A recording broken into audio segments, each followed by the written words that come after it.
All right, welcome back, everyone. I'm your host, Arjuna George. This is Beneath the Helmet. This is episode 96 of season 3. I'm your host, Arjuna George, former fire chief turned podcaster, author, and coach to the fire service. So today I got a very special guest on the air today, an assistant professor at St. Stephen's College, University of Alberta. A big passion for spirituality and the mix of mental health, and we're going to talk about that today. But we're really going to dive into is moral injury and how that's impacting public safety and the first responders in our communities. Dr. Lorraine Smith McDonald is also the Department of Psychotherapy and Spirituality, and she's been researching moral injury for over 10 years.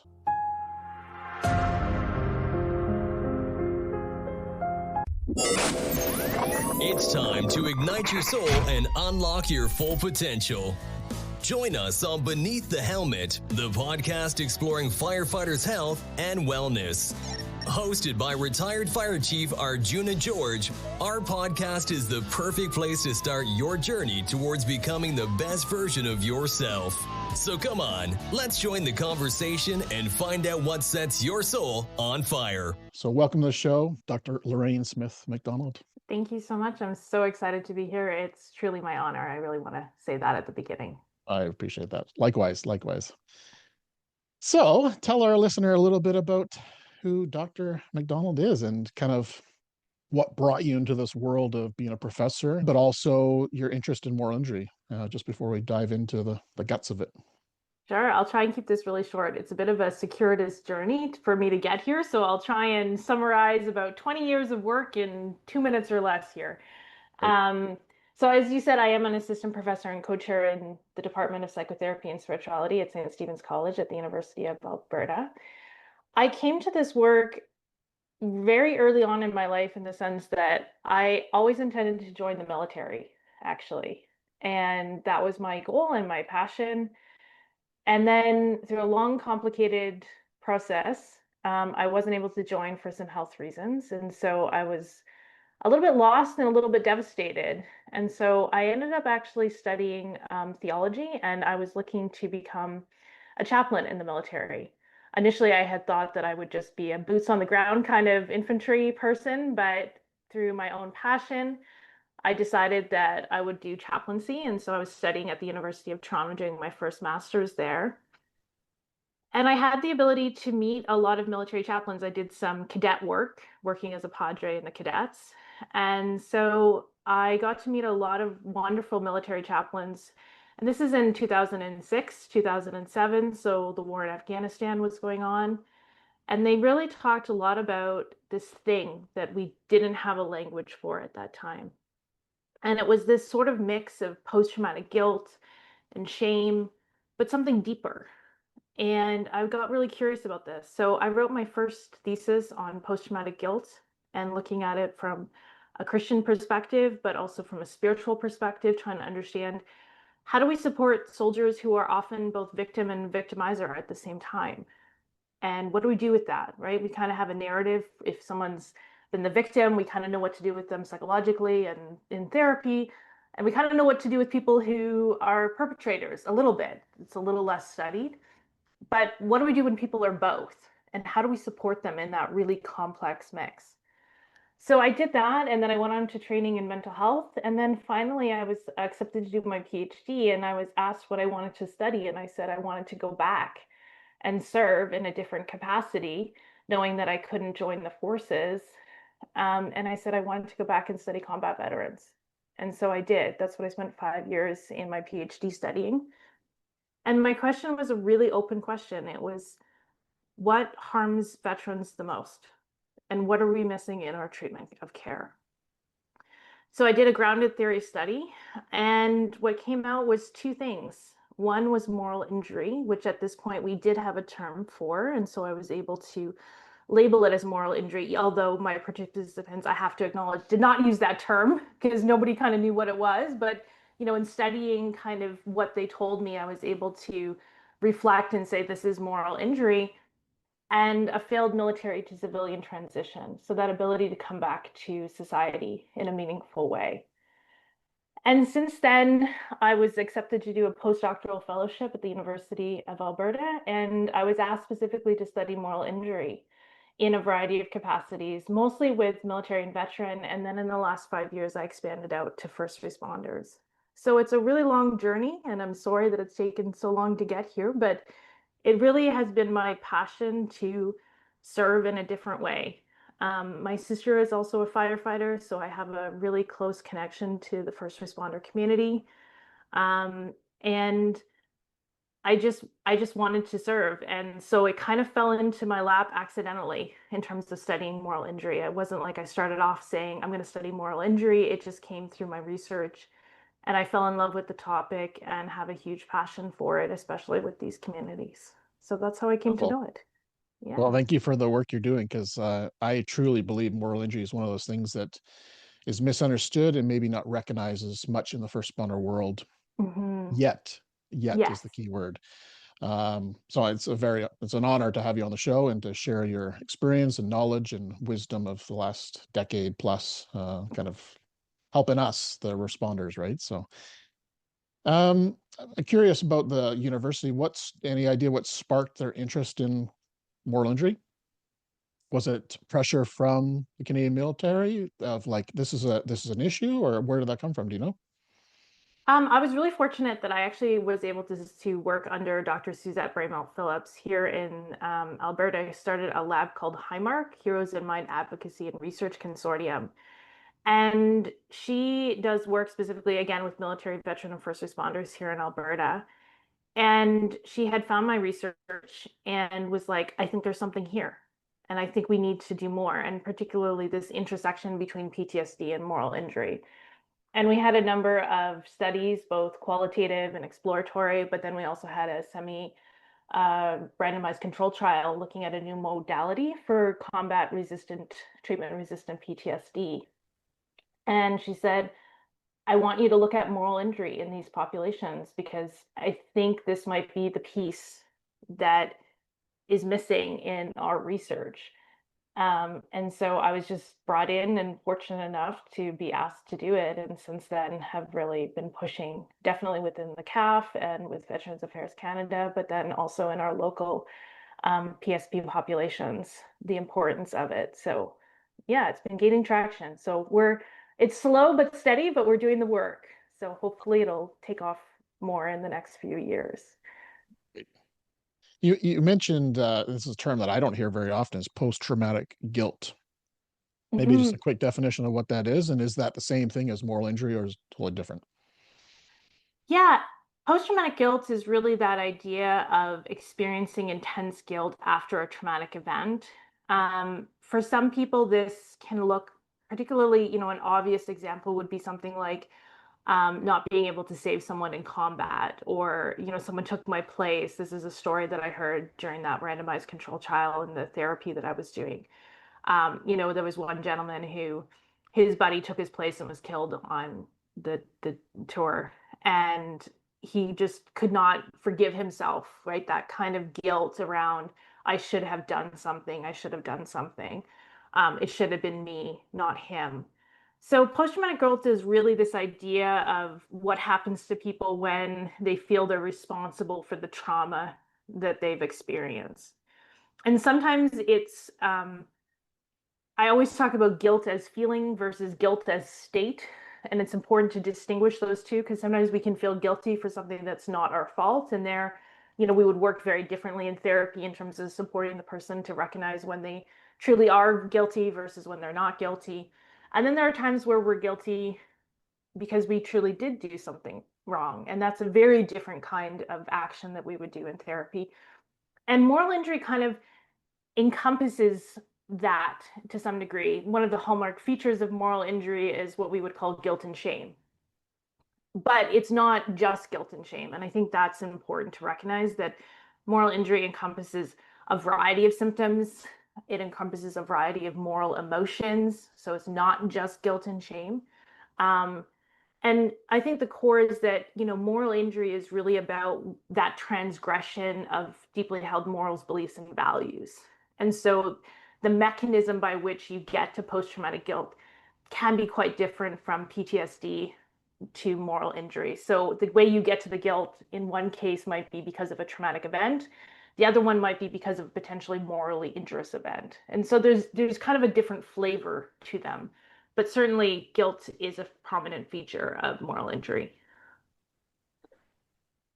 So I guess for the listener right now, thinking moral injury, I've heard the term, maybe I've never heard the term. Maybe how would you describe this to somebody who's never been exposed to the terminology of moral injury? How would you describe that?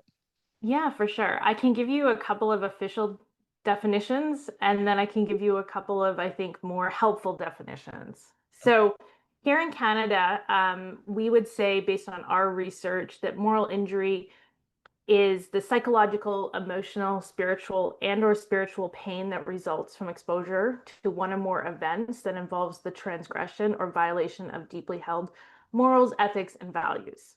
So kind of a long statement, I appreciate. Um, I think the simplest form when we talk about moral injury is something a participant once said to me. And he said to me, moral injury is what happens to our humanity in the face of inhumanity. And that always stuck with me.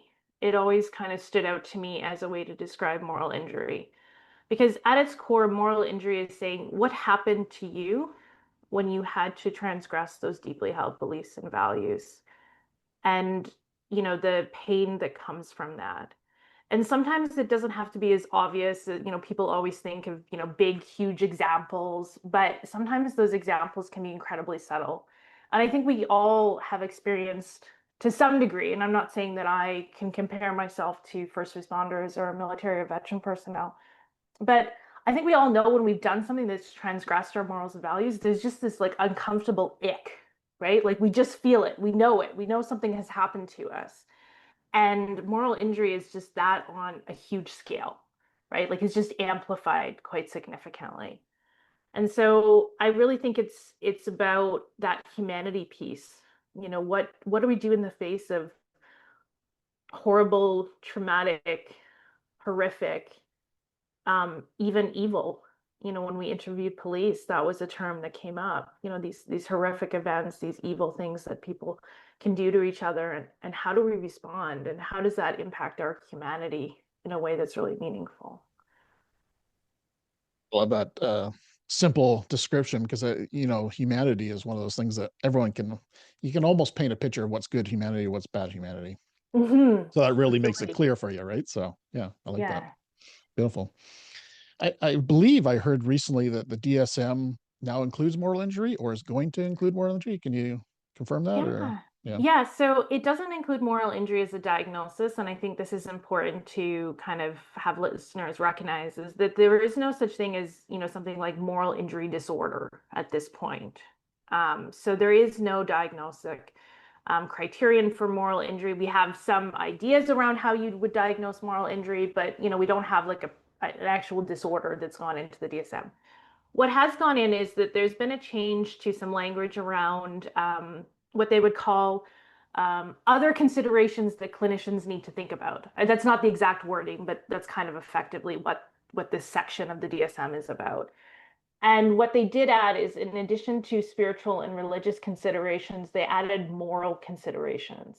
And so this is seen as the first step towards potentially having moral injury be added to it. Um, I won't get into it. There's lots of controversy over, should we add moral injury in the DSM? Um, is it a disorder? Is it not a disorder? Are we pathologizing what is a very actually healthy response to something, right? The other side would say, and I appreciate the side having seen the damage that moral injury can cause, like we also don't want to or minimize the harm that moral injury causes because there's deep psychological, emotional, social, and spiritual wounds that come with moral injury. And so, is it important to have that diagnosis so that people have a language and a label that they can, really hold on to and say, no, like this is how I'm injured. So there's lots of controversy, but it looks like it's moving in that direction, I think, to come up with some sort of moral injury disorder. Even just the awareness of it in the DSM-5 is a move in the right direction for sure. Right. Absolutely. Yeah. Absolutely. So if you could if you were coining moral injury and reframing it completely, and you were the one kind of finding it, would you call it moral injury or would you call it something else? I like moral injury as a term. I also like, having done a lot of work and spent a lot of time listening to stories and participating in some of those stories. I wouldn't necessarily change the term, but I think what I would do is change the underlying, what's the word I'm looking for? Like the underlying phenomenon. So, and what I mean by that, let me just describe this, is I think moral injury is an injury to self and selfhood. Um, when we talk about Dr. Jonathan Shea, who was the first one to coin the term moral injury in the 1980s and 90s with his work with Vietnam veterans, he said it was the undoing of character. That's how he classified moral injury. He said, there's something that's happened to these men, particularly, that is more than just psychopathology. There is something about their very character, their very souls, their very hearts that have been undone in what they've had to do. And my experience is that it is an ontological wound. It's a wound of beingness, that it's not just my morals that are injured, but the very core of myself is injured, and transformed and undone. And in one of our studies with paramedics and firefighters, actually, they talked about the erosion of their selfhood, that who they were is not who they are anymore. And this slow, sort of grinding, rubbing, sandpaper was kind of the image that came to my mind when I was doing these interviews, of your selfhood being constantly sort of pushed and pulled and eroded.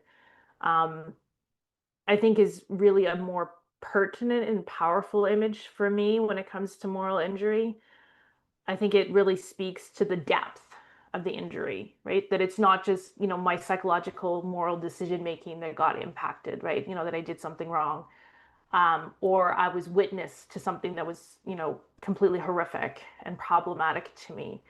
I think it affects us on this deep, deep level. And, when I teach about moral injury, I talk about, sort of some philosophical foundations around how we create ourself, and moral identity theory, which is really pointing that there seems to be this meaning making agency of our identity. So we're not just, titles and processing information machines, we're meaning making machines. And the meaning that we make then sets the foundation for how we come to see ourselves.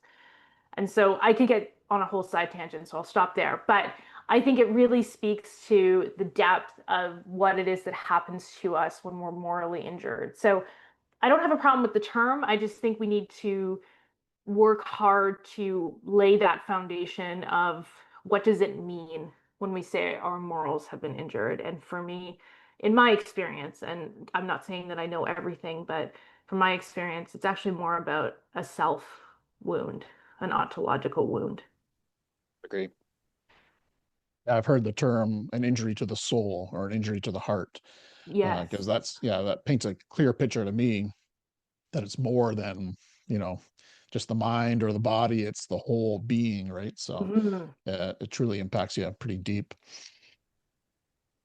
Well, all right. Yeah, such an important topic. And I'm hoping everyone listening right now is like, wow, this is something we got to look out for as first Mhm. responders, in ourselves and in our brothers and sisters.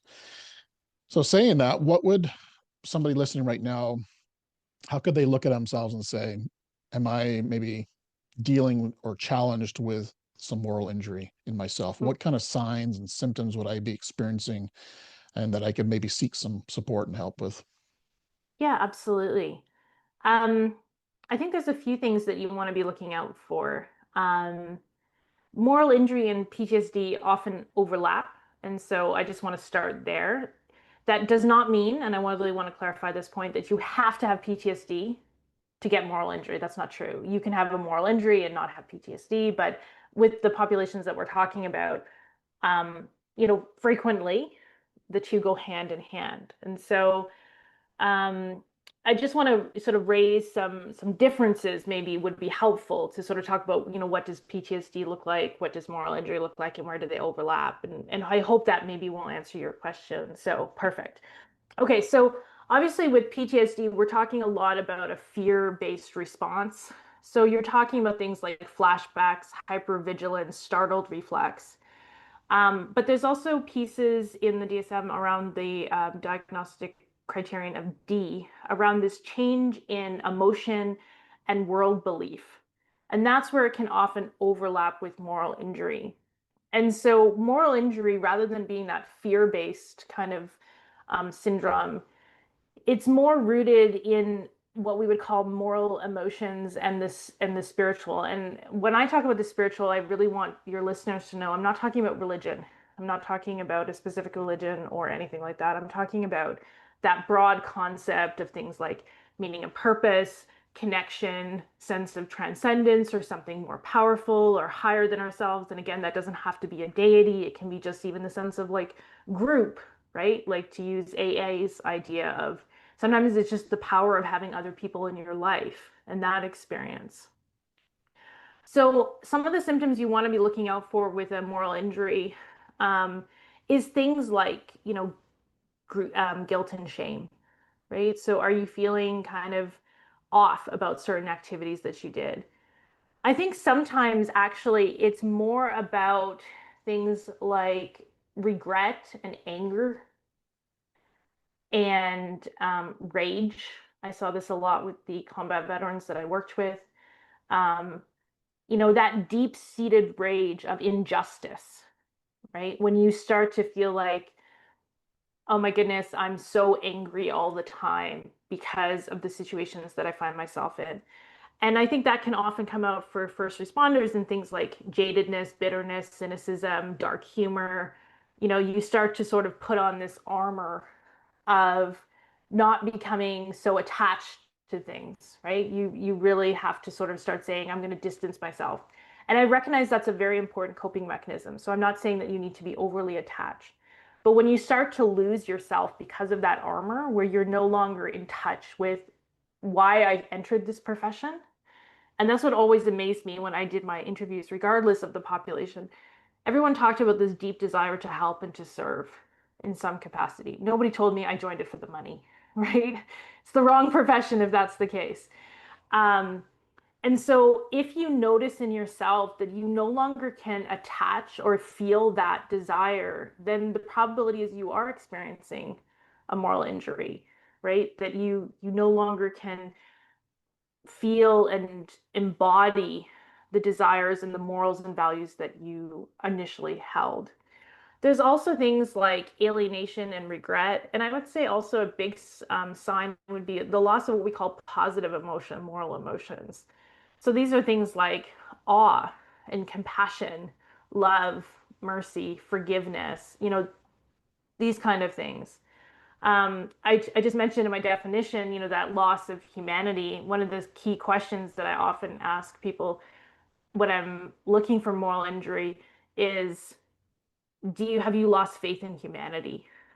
Right? Are you completely, totally, as I said, jaded or cynical of humanity? Can you no longer see the good in people and the world?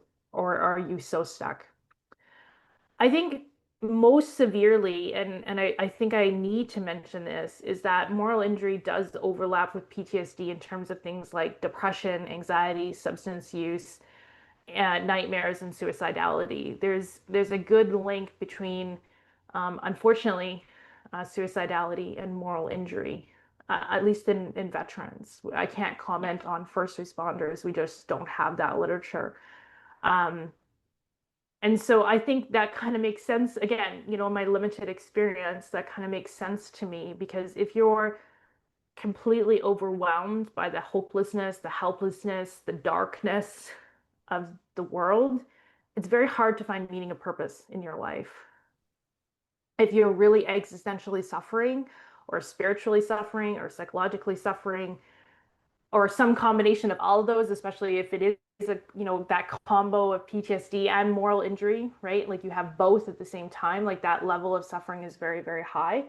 But I think again, that deep rootedness that comes with moral injury makes it very hard, I think, for many people to find space for themselves. And if you're in a position where you've experienced the moral injury, again, that makes sense to me because it's changed your being and you are in conflict with yourself. There's this self dissonance that's occurring that is very problematic. I hope that answered your question. Sure. And I'm assuming when you're feeling like that, there's that tug and pull, that conflict internally, that's got to be draining emotionally, physically, every single day. That's Absolutely. to have an inside conflict every day. That's emotionally draining, 100%. Yeah, absolutely. Yeah. Absolutely. Hmm. 100%. So for the listener right now who's thinking, okay, how would I be exposed to potential moral injuries? What would be some of Yeah. the most common, incidents or Hmm. types or events that happen that first responders might encounter that would maybe lead to moral injury? Yeah, for sure. Happy to speak about that. Um, so I'm just going to use some of our research, not because I'm trying to be a narcissist, but rather just because we did some really lovely qualitative exploratory studies. So I'm just going to speak to some of the stories that we heard in some of the interviews. So we did a study and we called it meat in a seat because that was what somebody told us as a paramedic. They felt like they were meat in a seat and that they really didn't matter as a person anymore. And again, that for me was like moral injury, that kind of feeling to it because I thought, okay, well, what's going on for this person? And in that study, what we really found were three big sets of PMEs, and PMEs being potentially morally injurious events. So I'll save myself from having to say that every time. So just call them PMEs. And for firefighters, especially and paramedics in this study, and I'll talk about police in a moment, we found really three PMEs that were most problematic that came up repeatedly in the stories. And the first one was the chronic societal problems that first responders face. And this is different than what you would see in military and veteran personnel. Obviously, their PMEs are much more combat oriented, though that's not absolutely 100% always the case. But for first responders, you guys are faced with this chronic work being associated with chronic societal problems. Like you're constantly being faced with these problems. One of the police talked about, when people don't know what else to do, they call 911, right? Like they are stuck. And so you are the problem solver for them and you're the one who is supposed to fix the situation. And so, some of the things that people talked about was obviously exposure to persons struggling with addictions was a big thing, constantly being exposed to just that underside of sort of society, feeling very helpless in the face of that. There was experiences around domestic violence, going to the same call over and over and over again and nothing ever getting done. Um, there was issues in terms of child abuse was a big one for some people, knowing that something was happening to a child but not being able to do anything was extremely disempowering and morally problematic to people. And so I would say that was the first one that really stood out for firefighters and for EMS was just this constant pull and expectation that they were going to fix the system, which kind of led into the second PME, which is working in what we called impaired systems. So, you're being called out, people are in crisis, you're trying to fix the situation might be incredibly morally problematic or ambiguous or just, not good, for lack of a better way of saying it. And then there's this expectation by society that somehow you're going to fix it, right? You're gonna make it better. It's gonna be okay, right? And especially with those chronic societal problems, a lot of participants talked about the fact that ultimately they were kind of left holding the bag, and they felt that moral pressure to do something, and a lot of times They just weren't able to. And so the core concept that we came up with was frustrating moral expectations, is what we named it. And, in terms of the etymology, just to read this out to you, it says, when we look at what does it mean, frustrating moral expectations, well, it's to deceive, disappoint, make vain a person's state or condition of waiting, looking for, desiring, hoping, longing for the anticipation of right behavior. So that's what it means when you break it down in terms of the etymology of frustrating moral expectations. And I think that really summarized what people were talking about in terms of those chronic societal problems and the impaired systems. Like they knew what they wanted to do a lot of times, but they weren't able to act. Or they were put in compromised situations where they couldn't act, or no matter what they did, there was no good solution, right? So that was a big piece of it. The third PME that we really heard, and we hear this across most populations, is what we called organizational quagmires, or what we called in our police study organizational mistrust.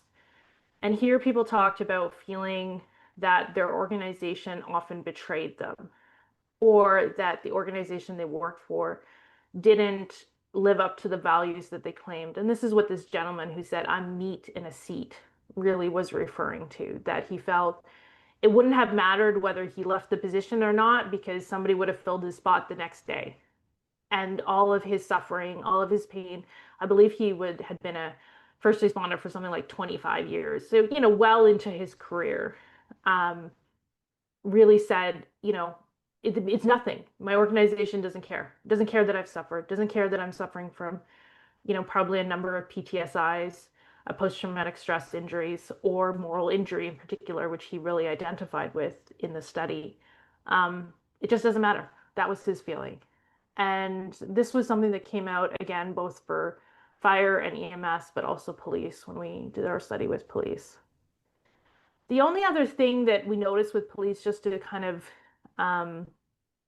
add a fourth PME that it didn't come out with fire, but I think it kind of fits within this chronic societal problems, was something that someone called the underbelly of society. Again, this is a direct quote from one of the participants.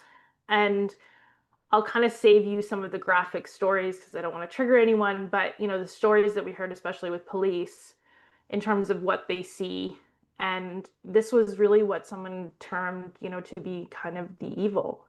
And I think it's important that we don't shy away from that. And again, I'm not judging anyone. I'm not claiming, anything along those lines. But, this is what they felt they had to see every day in some capacity. And that just wore away at them in some ways. So those are really the four that stood out to us the most in our research when we were talking to participants. Kind of long-winded, sorry. Oh, that's amazing. I think the first responders need to hear this. I think it's an important subject because I think we deal with almost on a daily basis some element, maybe not, a full injury to our soul and our spirit, but we get chipped away almost every single Mhm. day experiencing maybe smaller events, right, that lead up to this being ground down with like sandpaper, right? So, Mhm. yeah, very important. So, was there any going through your research a moral injury? Was there any huge surprises that you're like, wow, I was not expecting to uncover this or realize this? Was there any huge surprises for you as a researcher? I don't know if I would say there's huge surprises. I think if we, take time to think about what it is that people would be exposed to, I wasn't shocked to kind of hear, stories around chronic societal problems or, police really feeling like they experience the underbelly. But I think what's surprised me as a moral injury researcher is just the intensity. I feel like in a small way, my own blinders have come off in hearing the stories, both clinically and then also in my research position, that I feel it's going to sound really cheesy, but I truly, truly mean this from the bottom of my heart. Like I'm so humbled in the face of the stories that I hear. And I'm so amazed that people can go through these experiences and come out the other side in any capacity, right? Like how could you not? And so I feel like the surprise for me is just the depth that you have to experience as a first responder or a military and veteran person. You know, the depth of the injuries that you are exposed to every day. And I think that is still hidden from society. I don't think most people think about, they're maybe exposed to, I think the statistics are, I think 70% of Canadians are exposed to one PME or one PPTE, so potentially psychologically traumatic event. Um, but you're exposed to it like one at least a day, as you just said, right? Like it's chronic, it's constant, there's no stop. It's not like you get a holiday for 2 or 3 years and then you get back to it and maybe you can sort of like it's just there all the time. And that has been, as I said, so eye-opening to me, even though I kind of considered myself a pretty supportive person to these populations and kind of recognized lots of pieces. But hearing the stories really brought it home to me, the intensity by which you are exposed to these kind of situations and how deep moral injury runs, and just the sheer humility in the face of that has been huge for me. Like, I feel so humbled to be able to do this work and to hear these stories and to hopefully support people in their healing journeys. So I really mean that. I hope it doesn't sound cheesy. You're definitely doing it, and this podcast is going to help for sure. So I'm curious, just something popped in my mind, and this is not comparing military or first responders, but to see the differences. Have you seen a difference in combat vets who go overseas versus somebody who's working in their backyard for 25 years, Mm-hmm. such as a first responder in a community where they're in their community? Is there higher levels or lower levels, or nothing found in that regard yet? I don't think we have this is very anecdotal, so I'm just going to say from Mhm. my experience rather than from the literature. I think it's always interesting when you mix those populations, and I've been in a couple of programs that I was fortunate enough to do research on an inpatient program, and there's always this like amazement from both sides about, oh my goodness, first responders will often say to combat veterans, there's no way I could do your job. It's horrible. I would hate to go to someplace like Afghanistan or Rwanda or Bosnia or Yugoslavia or wherever. And then combat veterans always say to first responders, well, I would hate your job even more, right? Because you do it every day. At least I was able to go over there for 6 or 10 or 12 months or a year or whatever their deployment was, and then I come home. Um, I think where it's interesting, just as a sort of curious point to me, is I think where there's overlap in terms of those PMEs for both people is I think 67% was a statistic that Dr. Anthony Nazaroff found of combat veterans, had experienced one PME. And when they kind of looked into, what was it, society thinks about things like killing and all these kind of problematic aspects of combat, but actually what veterans talked about was acts of omission. So moral injury based on acts of omission, which is when I can't do something. So I longed to do something, but I couldn't. And this is especially obviously very prominent in a lot of peacekeepers who had served, but interestingly, also a lot of Afghani veterans. And I think when you compare that, again, this is very anecdotally because we don't have a lot of good research on this topic, but to a lot of first responders, they would say the same thing. Again, going back to that helplessness. I'm being put in a position where I'm supposed to fix the world, for lack of a better way of putting it, right? Like I'm being put in a position where I'm expected to do something to solve these huge societal problems, whether that's, dealing with issues, in drug trade, sex trade, you name it. Like, how am I supposed to fix this? And so I think they're definitely different. They have different flavors, and I think it's important we honor those differences. But I think where the curious point for me is this sense that it's not always about what we did, it's often what we couldn't do that is most problematic for many people. And Important I part. think that speaks to Mhm. both populations. Yeah. Mhm. Yeah, that's an important part. I don't know if I would have considered that prior to our conversation here, so that's a bonus. It's usually Mm-hmm. about what action happened, right? Not necessarily about what was omitted. Yeah. Yeah. Interesting. Mm-hmm. So on a more positive note, Yeah. how could people that are maybe experiencing some of these symptoms, or even they know their environment is brewing potential Mm-hmm. moral injury down the road, what can they do for themselves to maybe prevent or recover from moral injury? Any thoughts through your research of things that really Yeah. seem to resonate and work? Yeah, definitely. I think the first thing is I just want to acknowledge that I think it's really hard. There's sort of a growing idea that, can we kind of inoculate people against moral injury? And again, I would be very cautious of that idea because of the nature of the work that you do, right? We can't take you out of the problematic situations that you face. So I just want to start there, right? But there's definitely, I think, some things that we're finding. So Rushton, who is a nurse, coined the term moral resilience. And she really believed that, like any other form, psychological resilience, emotional resilience, that maybe we could support people to build their moral resilience, right? Their capacity for that. And Rushton's work really focuses on how can I strengthen my own resolve? And she talks about in terms of integrity. And so I think one of the first really easy things that people can do is, do I even know what I believe? And I say that loosely. I should have put my quotation marks when I said easy because it's not easy. But, one of the first steps I think is being able to, like, what did I used to believe? What do I believe now? And do I know that? Do I know the issues that are problematic for me? Do I know my own morals and values, right? Do I know myself well enough that I can identify when I know something has transgressed that, right? Can I figure that piece out? Um, and and so she really talks about this in terms of integrity, but also agency. Like, can I do the things that I need to do? And I think where it gets challenging is there's only so much agency I think first responders and certainly military and veteran personnel have, right? You still need to do your job, right? Regardless of what you believe or think, you still have to do your job.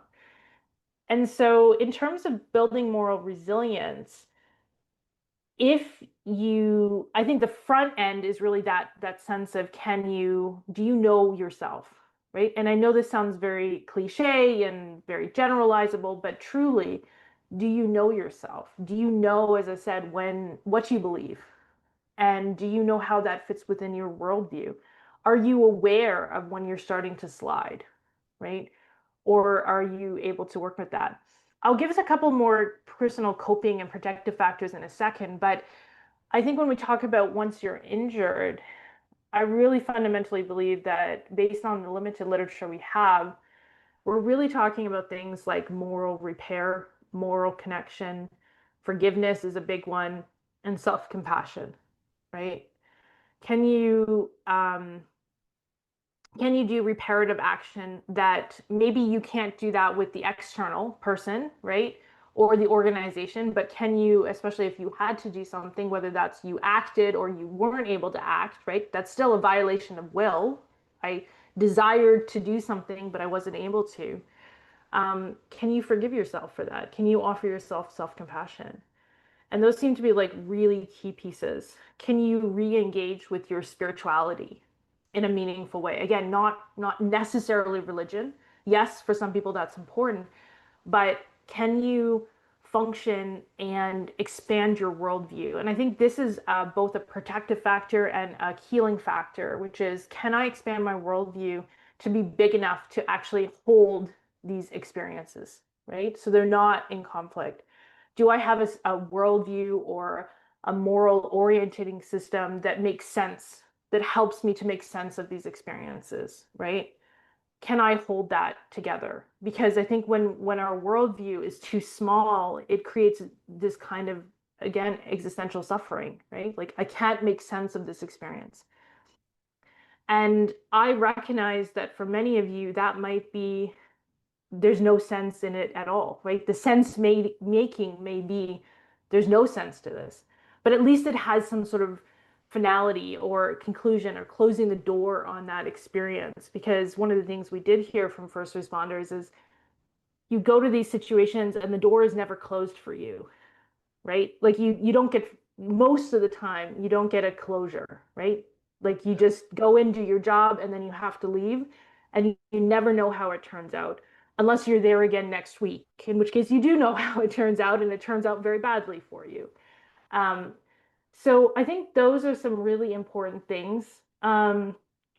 When we looked at scoping review, looking at factors of moral resilience, some protective personal factors were things like having an identity outside of work. So not becoming, you know, I am only a firefighter, police officer, EMS, veteran, military personnel, right? That I have other identities. And I think the reason why that's important is because it helps to keep us grounded in a more balanced worldview, right?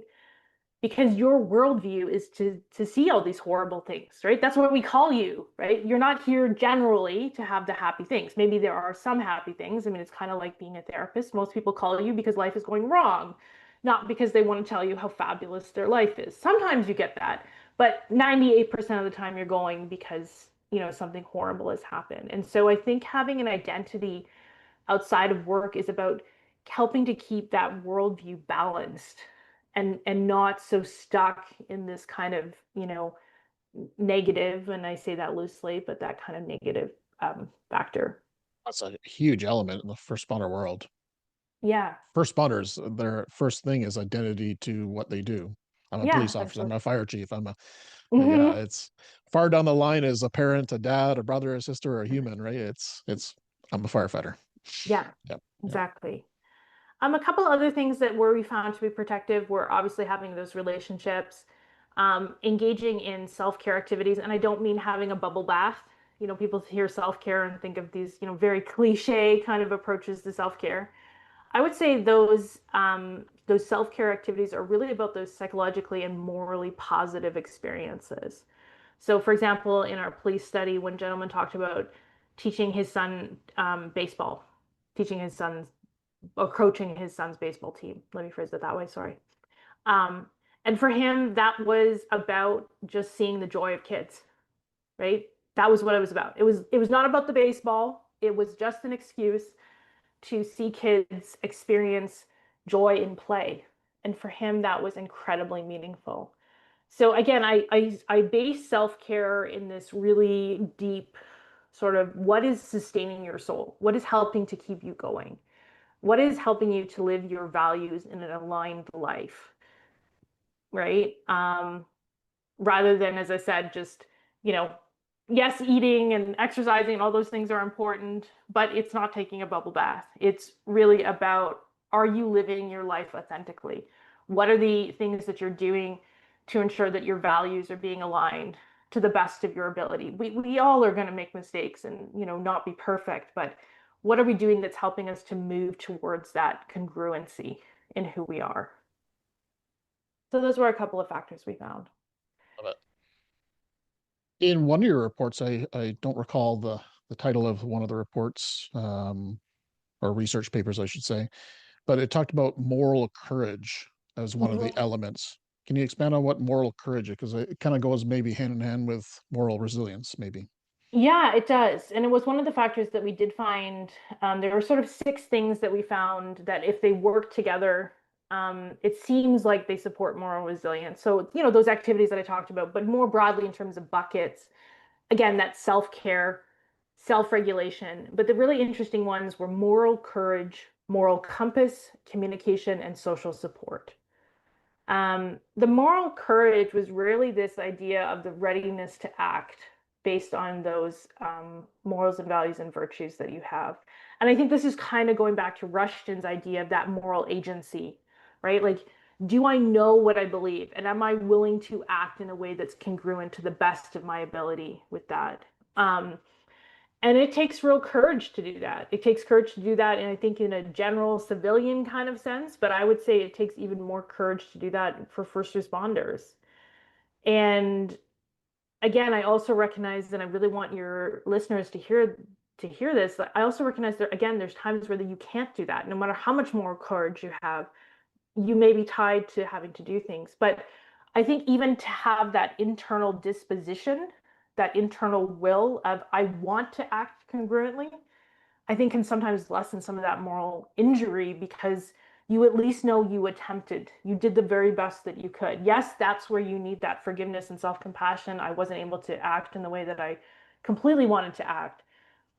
But moral courage for me is about that ability to know and to face when I'm stuck in a situation where I am having to face something I don't want to face. Do I know how I want to respond? Right. And it kind of linked with that moral compass, which is that idea of like, how do I make the decisions that I make? What is my moral compass? Right. Is it the ethics of my organization? Right. Is it my own personal ethics? I think this is where you get into that organizational quagmire is, do my values and ethics match my organization's values and ethics, or are those in conflict with each other? Which seems to produce, again, this very specific sort of organizational moral injury.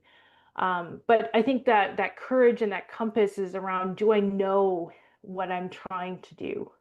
And even if that's, again, internally oriented, like I physically might not be able to do the things I want to do, but at least if I know internally what I want to do, does that help me? And it seems like that may be a supportive factor. I can't say absolutely that it is, but it seems like there's something about that internal disposition. Word keeps popping in my mind about personal boundaries, and that being a great way to have I guess moral resilience. Would that be, if you have Yeah. personal boundaries in place, you're protecting yourself a little bit from that? Is that, am I on the right page there? Or? Yeah, I think so. I think if you have, again, if you know what you believe and you know how you want to live and you know what those values are and how you want to be in alignment with them, it's going to naturally put up some boundaries. You're going to be able to go into situations and say, this is how I'm going to act, right? And therefore I'm less likely to become influenced by that external situation to the best of my ability. Again, recognizing that there's absolutely times where it doesn't matter, right? You the choice is between bad choice and bad choice, right? Like you're not being given a way that acts, but that internal will seems to support boundaries in terms of what I'm willing to accept and what I'm not willing to accept. It resonated with me quite a bit when you were talking there. I was like, that sounds like a boundary would be a great tool to kind of put in Mm-hmm. place. Yeah, awesome. So, to the decision makers, to the leaders that are listening to Mm-hmm. the podcast right now, what would you say to them to maybe encourage and foster an organization, that a culture that allows for less moral injury down the road? Is there any Yeah. things that leaders and decision makers right now could incorporate and bring into their organizations? Yeah, for sure. I don't have a great answer to that question just because, as you and I were talking about before the podcast, we don't really have any literature on moral injury in leaders. And so Mhm. I think the two things that stand out to me that would be helpful, and the first one again is a little cliche, but I think it's to even have an understanding, a recognition, and a vocabulary for your staff and members that moral injury is a thing. Every time I do moral injury studies with populations, I'm always so amazed when people are like, "Oh my gosh, that's the thing. That's the thing I'm suffering with," right? Like I have a word for it. Like I can't believe it's a real thing. And I think being able to name it, recognize it, speak to it is huge. And I think being able for leaders to recognize that there's a good chance that their members and staff may be suffering from moral injury. And I would also say for leaders to have compassion for themselves that they might also be suffering from moral injury. It might not just be, the people with the boots on the ground kind of approach. It goes all the way up the chain, right? There's moral injury at various levels depending on the situations that you find yourself in. It might not be you're out there, dealing with the person struggling with addictions on a daily basis, but the situations that you find yourself in can be morally compromising and problematic. And I think just even um, sorry, one more thing would be, I think, especially for leaders, being really clear on their what we would call moral ethics values chain. And what we mean by that is, you know, when you look at your ethics statement, when you look at the values that you say the organization like believes in or values, the more you can manifest that. I mean, we really heard in that organizational moral injury this sense of there's a disconnect within my own organization. And so the more you can hold that chain together, the better I think the organizational culture is going to be. And so, some of the things that came up were things like obviously transparent communication, right? Being able to say to your members, look, this is what you're facing. And these are the challenges you're going to face. But here are the resources that we're willing to offer you. Here's the things that we are going to do to support you. Or even here's the things that we might not be able to support you with, right? Like we can't fix the situations or the exposures that you're potentially going into. But I think being really honest about those realities and then really focusing in on those organizational, as I said, moral ethics value chains, right? Are you doing what you say you're doing? And that is very, very hard. Speaking of moral courage and compass, I mean, that takes an extraordinary amount of courage and compass on behalf of the leaders. So I just want all the leaders who are listening to say, I hear you, I see you, I recognize the struggle, but those two things I think are essential in terms of supporting good and healthy organizational culture when it comes to moral injury. I agree more. Yeah, transparent, authentic leadership is really the next stage of combating a lot of this, right? So, Yeah, do you think moral injury is more prevalent than we understand or know in the public safety world? I think so. Yes, I think so. In our study, when we looked at firefighters in a Western Canadian province, 77% said that they had been exposed to at least one PME. So that's actually even higher than the 67% of military and veteran personnel. Right. Wow. So I think it's very prevalent. I think it's also, I think, more hidden for you guys in the sense, as I said, that it doesn't have to be these very intense events that we would normally associate with military and veteran personnel. I think these very subtle events start to really work their way into your souls, and I really think that that happens. And so I would say because of that chronic exposure, I do believe that it's very prevalent within first responder populations, and it needs to be better discussed. Just like there's a big push, in the last 10 years, we've been talking about mental health and, depression, anxiety, PTSD.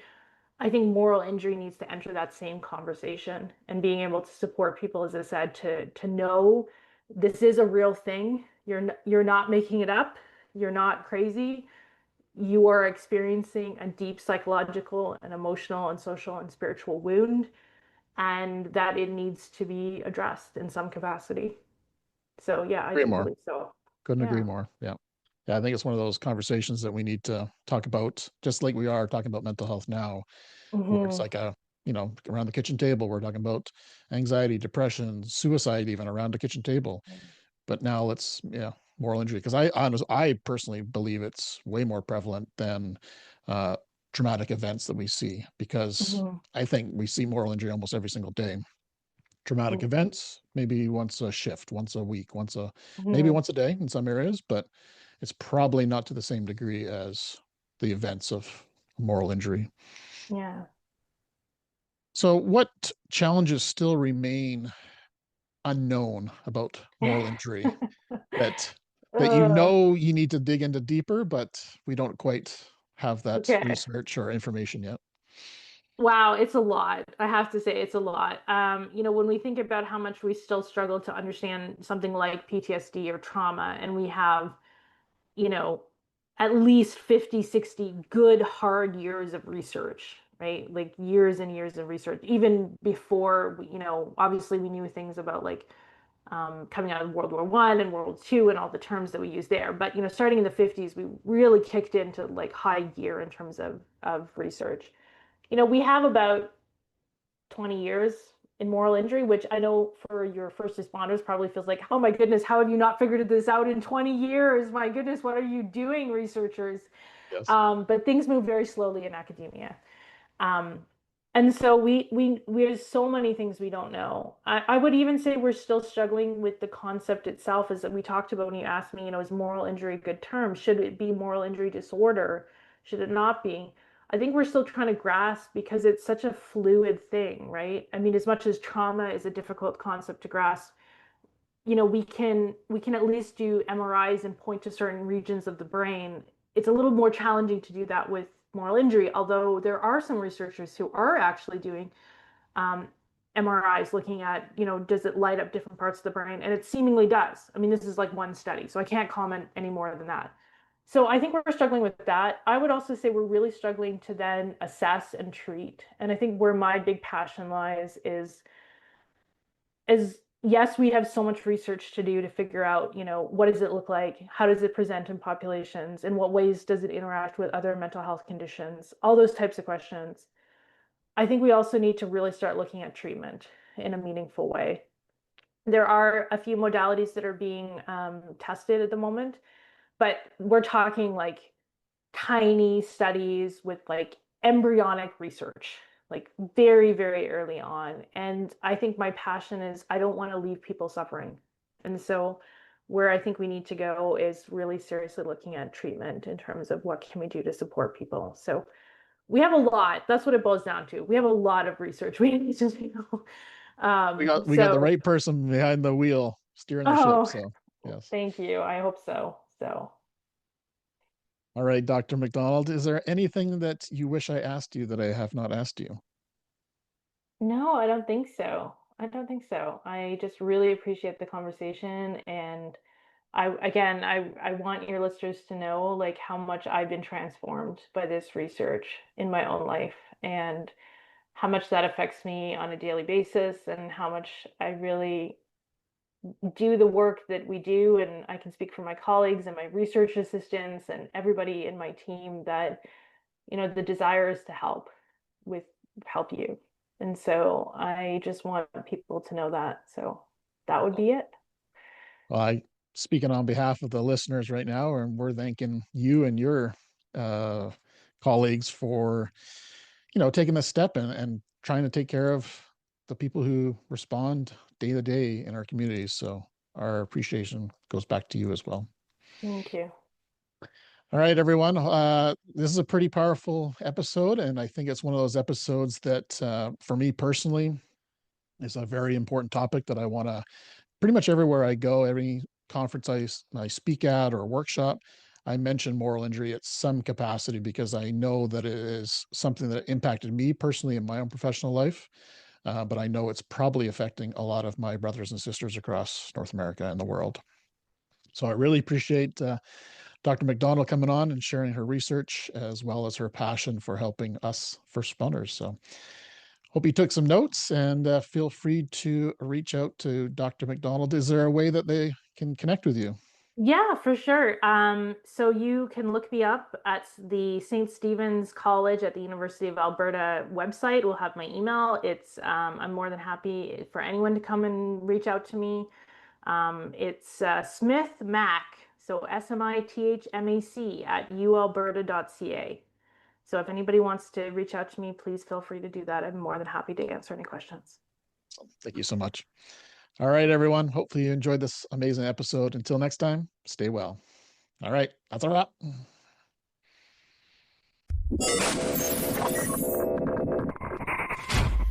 Thank you for tuning in to Beneath the Helmet. We hope that this podcast has provided you with valuable insights into the world of firefighters' health and wellness. Remember, caring for your physical, mental, and spiritual well-being is crucial to achieving optimal performance. Join us next time on Beneath the Helmet for more inspiring conversations. Until then, stay well.